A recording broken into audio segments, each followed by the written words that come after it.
His entire goal, if you read his diary, he had one great goal, and that was to spend one day without one interrupted thought. He wanted to spend every energy of thinking upon just Christ, to meditate upon Christ one day without one interrupted thought. That was his goal. And Frank Lombok taught the entire Philippines how to read so that they could read the Bible. He taught an entire nation to read. This man who was so heavenly minded, he was no earthly good. He was heavenly minded, and because of it, he was earthly good.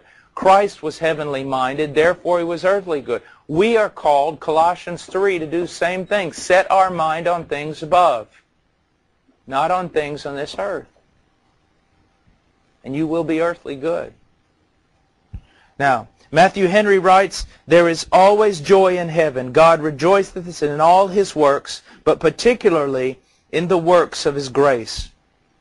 He rejoiced to do good to penitent sinners with his whole heart and his whole soul." Again, it's not a miserly thing. It's not, oh, I made a covenant in eternity, therefore I have to keep this promise even though I wish I hadn't made it. No. He rejoices to do good to them with his whole heart and his whole soul. He rejoiceth not only in the conversion of churches and nations, but even over one sinner that repents, though but one. I'll never forget, we were going to have this big meeting at the University of Texas. This was years ago, and I was a brand new Christian. And it was a great lesson and a great rebuke. We had been praying for a long time. We organized this thing, and we brought in a preacher who was really was a man of God. And we thought the whole campus was going to be converted. That's what we were praying for, that the whole campus would be converted. And then after the meetings, we were all so depressed we couldn't stand it because only 5 people made professions of faith.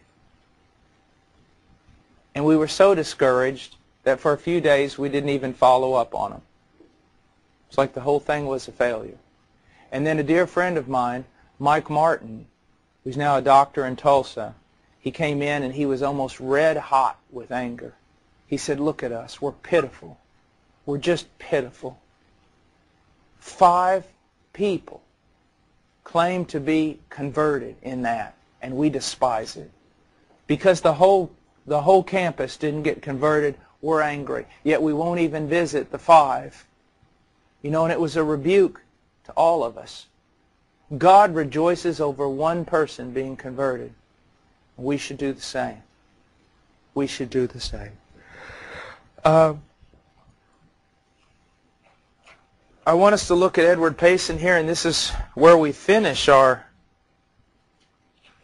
this part of our study. And what I'm going to do is today I'm going to make sure that I have the notes, start printing the notes for the rest of all of this. Many of you just have this part. Some of you maybe have the second part. I'm not sure. How many of you, your notes terminate with what we're doing now? Okay, I thought so. Well, I've got hundreds of more pages so that we can use. So I'll start putting that out today. Let's take a short break, and then we're going to come back and look at why God rejoices over the redeemed.